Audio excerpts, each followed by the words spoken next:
ಮುಂದಿನ ಸುದ್ದಿ ಅದು ದೇಶದಲ್ಲಿ ಅತಿ ಶುದ್ಧ ಗಾಳಿ ದೊರೆಯುವಂತಹ ಜಿಲ್ಲೆ, ಅದೇ ಜಿಲ್ಲೆಯಲ್ಲಿ ಈಗ ಉಸಿರುಗಟ್ಟುವಂತಹ ವಾತಾವರಣ ಇದೆ. ಹಾಗಾದ್ರೆ ಆ ಜಿಲ್ಲೆ ಯಾವುದು ಅಂತ ನೋಡ್ತಾ ಹೋಗೋದಾದ್ರೆ ಎಲ್ರಿಗೂ ಗೊತ್ತಿರೋ ಹಾಗೆ ಕೊಡಗು ಜಿಲ್ಲೆಯಲ್ಲಿ ಶುದ್ಧ ಗಾಳಿ ಸಿಗುತ್ತೆ.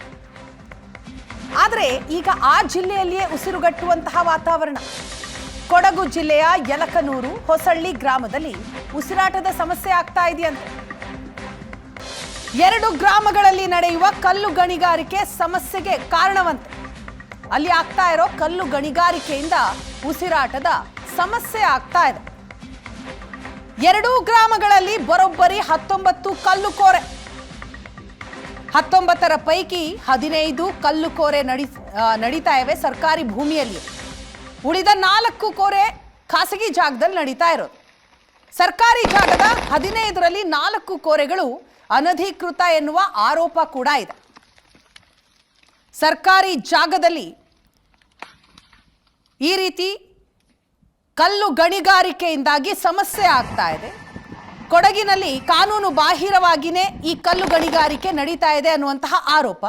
ಗಣಿ ಭೂ ವಿಜ್ಞಾನ ಇಲಾಖೆ ನಿಯಮ ಗಾಳಿಗೆ ತೂರಿ ಕಲ್ಲು ಗಣಿಗಾರಿಕೆಯನ್ನ ಮಾಡ್ತಾ ಇದೆಯಂತೆ.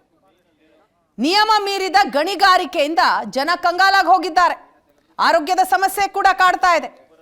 2 ಗ್ರಾಮಗಳಲ್ಲಿ 200ಕ್ಕೂ ಅಧಿಕ ಕುಟುಂಬಗಳು ವಾಸ ಮಾಡ್ತಾ ಇವೆ. ಧೂಳು ಬ್ಲಾಸ್ಟಿಂಗ್ನಿಂದ ಅಲ್ಲಿನ ಜನ ಕಾಯಿಲೆಗೆ ತುತ್ತಾಗ್ತಾ ಇದ್ದಾರೆ. ಶ್ವಾಸಕೋಶ ಹೃದಯ ಸಂಬಂಧಿ ಕಾಯಿಲೆಯಿಂದ ಜನ ಬಳಲ್ತಾ ಇದ್ದಾರೆ. ಹಗಲು ರಾತ್ರಿ ಎನ್ನದೇ ಬ್ಲಾಸ್ಟಿಂಗ್ ನಡೆಯುತ್ತೆ. ದೊಡ್ಡ ಪ್ರಮಾಣದಲ್ಲಿ ಅಪಾಯಕಾರಿಯಾಗಿ ಈ ಬ್ಲಾಸ್ಟಿಂಗ್ ಮಾಡಲಾಗ್ತಾ ಇದೆಯಂತೆ. 10ರಿಂದ 30 ವರ್ಷಗಳವರೆಗೆ ಗುತ್ತಿಗೆ ಪಡೆದಿರುವ ವ್ಯಕ್ತಿಗಳು 6 ಮೀಟರ್ ಆಳದವರೆಗೆ ಮಾತ್ರ ಬಂಡೆ ಕೊರೆಯೋದಕ್ಕೆ ಅವಕಾಶ ಇದೆ. ಆದರೆ ನಿಯಮ ಮೀರಿ ಇಲ್ಲೆಲ್ಲವೂ ಆಗ್ತಾ ಇದೆ. 250ರಿಂದ 300 ಅಡಿ ಆಳದವರೆಗೂ ಬಂಡೆ ಕೊರೆದು ಗಣಿಗಾರಿಕೆಯನ್ನ ಮಾಡ್ತಾ ಇದ್ದಾರಂತೆ. ಬ್ಲಾಸ್ಟಿಂಗ್ನಿಂದಾಗಿ ಹಲವು ಮನೆಗಳ ಗೋಡೆಗಳು ಕೂಡ ಬಿರುಕು ಬಿಟ್ಟಿವೆ. ಗಣಿಗಾರಿಕೆಯ ವಿರುದ್ಧ ಕ್ರಮ ತೆಗೆದುಕೊಳ್ಳಬೇಕು ಅಂತ ಅಧಿಕಾರಿಗಳಿಗೆ ಈಗಾಗಲೇ ಅಲ್ಲಿನ ಜನ ಕಂಪ್ಲೇಂಟ್ ಕೊಟ್ಟಿದ್ದಾರೆ. ದೂರು ನೀಡಿದ್ರು ಕ್ರಮ ತೆಗೆದುಕೊಳ್ತಾ ಇಲ್ಲ ಅಂತ ಜನ ಅಳಲು ತೋಡ್ಕೊಳ್ತಾ ಇದ್ದಾರೆ. ಕೊಡಗು ಜಿಲ್ಲೆ ಇರುವಂತಹ ಪ್ರಾಕೃತಿಕವಾದ ಸಂಪತ್ತು ಇದೆಯಲ್ಲ, ಆ ಸಂಪತ್ತು ಕೂಡ ಸಾಕಷ್ಟು ಆದಾಯವನ್ನು ತಂದುಕೊಡುವಂಥದ್ದು. ಆದರೆ ಅದನ್ನ ಕೊಳ್ಳೆ ಹೊಡಿತಿದ್ದಾರೆ ಅನ್ನೋಂಥದ್ದು ಬಹಳ ಸ್ಪಷ್ಟವಾಗಿ ಗೊತ್ತಾಗುತ್ತೆ. ನೋಡ್ಬೋದು, ನಾನೀಗ ಸೋಮವಾರಪೇಟೆ ತಾಲೂಕಿನ ನೇರಗಳಲೆ ಗ್ರಾಮ ಪಂಚಾಯಿತಿ ವ್ಯಾಪ್ತಿಯ ಯಲಕನೂರು ಮತ್ತೆ ಹೊಸಳ್ಳಿ ಅನ್ನಂತಹ ಗ್ರಾಮಗಳ ವ್ಯಾಪ್ತಿಯಲ್ಲಿ ನಡೀತಿರುವಂತಹ ಅಕ್ರಮವಾದಂತಹ ಕಲ್ಲು ಗಣಿಗಾರಿಕೆ ಏನಿದೆ ಅಲ್ಲಿ ಇದ್ದೇವೆ. ಸೊ ಈ ವ್ಯಾಪ್ತಿಯಲ್ಲಿ 2 ಗ್ರಾಮಗಳ ವ್ಯಾಪ್ತಿಯಲ್ಲಿ ಬರೋಬ್ಬರಿ 17ಕ್ಕೂ ಹೆಚ್ಚು ಕಲ್ಲು ಗಣಿಗಾರಿಕೆಗಳು ನಡೀತಾ ಇದ್ದಾವೆ ಅನ್ನೋಂಥದ್ದು. ಸೊ ಇಲ್ಲಿ ನೋಡ್ಬೋದು ನೀವು ಎಷ್ಟೊಂದು ಬಹಳ ಬೃಹತ್ ಪ್ರಮಾಣದಲ್ಲಿ ಗಣಿಗಾರಿಕೆಗಳು ನಡೀತಾ ಇದ್ದಾವೆ ಅಂತೇಳಿ. ಇಲ್ಲಿ ಕೊಟ್ಟಿರೋಂಥದ್ದು 10 ವರ್ಷಗಳ ಅವಧಿಗೆ ಲೈಸೆನ್ಸ್ ಅನ್ನ ಕೊಟ್ಟಿದ್ದಾರೆ. ಇದು 2 ಎಕರೆ 50 ಸೆಂಟ್ ವ್ಯಾಪ್ತಿಯಲ್ಲಿ ಒಂದು ಗಣಿಗಾರಿಕೆಯನ್ನು ನಡೆಸಬೇಕು ಅಂತೇಳಿ. ಅಂದ್ರೆ ಒಂದು ವರ್ಷಕ್ಕೆ ಕೇವಲ 35 ಮೆಟ್ರಿಕ್ ಟನ್ ಕಲ್ಲನ್ನು ಮಾತ್ರನೇ ಇಲ್ಲಿಂದ ಸಾಗಿಸ್ಲಿಕ್ಕೆ ಅವಕಾಶ ಇದೆ. ಆದರೆ ಇಲ್ಲಿ ನಿಮಗೆ ನೋಡ್ರೆ ಗೊತ್ತಾಗುತ್ತೆ, ಬರೋಬ್ಬರಿ 250ರಿಂದ 300 ಅಡಿ ಆಳಕ್ಕೆ ಇವೆಲ್ಲವನ್ನ ಕೂಡ ಡಿಗ್ಗನ್ನು ಮಾಡಿರೋಂಥದ್ದು. ಅದು ಕೂಡ ದೊಡ್ಡದ JCB ಇಟಾಚಿಗಳನ್ನ ಬಳಸಿ ಇಷ್ಟು ದೊಡ್ಡ ಪ್ರಮಾಣದ ಕಲ್ಲುಗಳನ್ನ ಇಲ್ಲಿಂದ ಅಗದಿರೋಂಥದ್ದು ಕಾಣುತ್ತೆ. ಅಂದ್ರೆ ಇಲ್ಲಿ ಅಗಿಲಿಕ್ಕೆ ಅವಕಾಶ ಇರೋಂಥದ್ದೇ ಕೇವಲ 6 ಮೀಟರ್.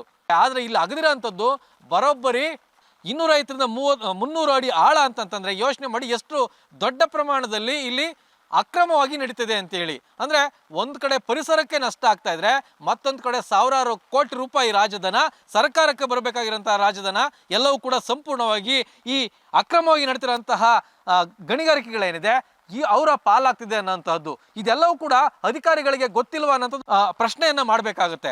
ಯಾಕೆ ಅಂತಂತಂದ್ರೆ ಇಷ್ಟೊಂದು ದೊಡ್ಡ ಪ್ರಮಾಣದ ಅಕ್ರಮವಾದಂತಹ ಗಣಿಗಾರಿಕೆ ನಡೀತಿದ್ರು ಕೂಡ ಯಾವುದೇ ಕ್ರಮವನ್ನ ತೆಗೆದುಕೊಳ್ಳದೆ ಕೇವಲ ಬಂದು ವಿಸಿಟ್ ನ ಮಾಡಿ ಸುಮ್ಮನೆ ಹೋಗುವಂತಹ ಕೆಲಸವನ್ನ ಅಧಿಕಾರಿಗಳು ಯಾಕೆ ಮಾಡ್ತಿದ್ದಾರೆ ಅನ್ನೋಂಥದ್ದು ಬಹಳ ದೊಡ್ಡ ಯಕ್ಷ ಪ್ರಶ್ನೆ.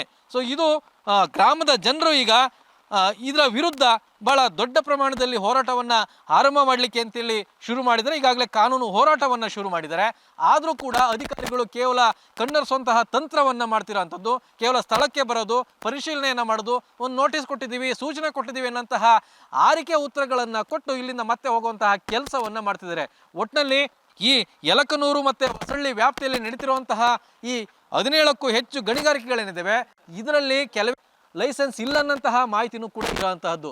ಒಟ್ಟಿನಲ್ಲಿ ಸಂಬಂಧಪಟ್ಟಂತಹ ಅಧಿಕಾರಿಗಳು ಗಮನ ಹರಿಸಬೇಕಾಗಿದೆ ಅನ್ನೋಂಥದ್ದು ಬಹಳ ದೊಡ್ಡ ಪ್ರಶ್ನೆ ಇರೋಂಥದ್ದು.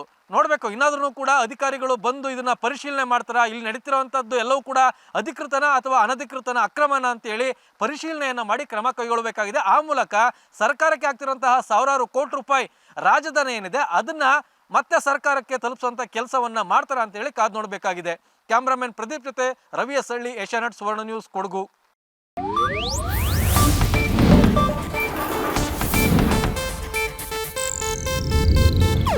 ಇದು ಏಷ್ಯಾನೆಟ್ ನ್ಯೂಸ್ ನೆಟ್ವರ್ಕ್ ಪ್ರಸ್ತುತಿ.